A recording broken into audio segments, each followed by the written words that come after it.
ಬೆಳಕು ಎಷ್ಟು ಕಿಲೋಮೀಟರ್ ವೇಗದಲ್ಲಿ ಹೋಗುತ್ತೆ? 3,00,000 ಕಿಲೋಮೀಟರ್ ಪ್ರತಿ ಸೆಕೆಂಡ್ಗೆ. ಅಂತ ಬೆಳಕು ಕೂಡ ಅದರ ಗುರುತ್ವಾಕರ್ಷಣೆ ಶಕ್ತಿನ ತಪ್ಪಿಸ್ಕೊಂಡು ಹೊರಗಡೆ ಬರಕ್ ಸಾಧ್ಯ ಆಗಲ್ಲ. ಸೊ ಅವಾಗ ಏನಾಗತ್ತೆ, ಕಾಣಿಸ್ಕೊಳ್ಳುತ್ತ ಅದು.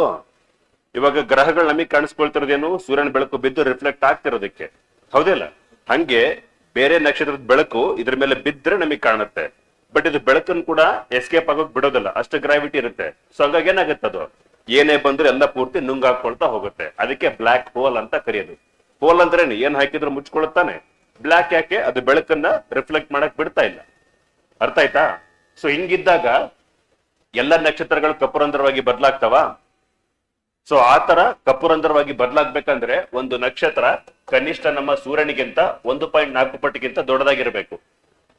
ನಮ್ಮ ಸೂರ್ಯನಿಗಿಂತ 1.4 ಪಟ್ಟು ದೊಡ್ಡದಾಗಿದ್ರೆ ಮಾತ್ರ ಆ ನಕ್ಷತ್ರ ಕಪ್ಪುರಂಧ್ರವಾಗಿ ಬದಲಾಗತ್ತೆ. ಇಲ್ಲ ಅಂದ್ರೆ ಏನಾಗತ್ತೆ, dwarf,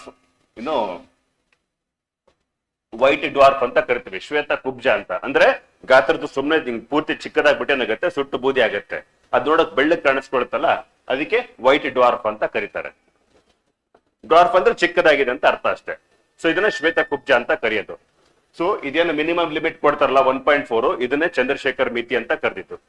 Chandrashekhar limit is related to a minimum mass that a star must possess in order to turn into a black hole.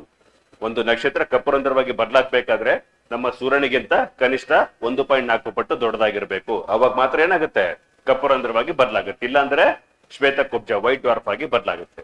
ಇವಾಗ ಹೇಳಿ, ನಮ್ಮ ಸೂರ್ಯ ನಕ್ಷತ್ರ ಕಪ್ಪುರಂಧ್ರವಾಗಿ ಬದಲಾಗುತ್ತಾ?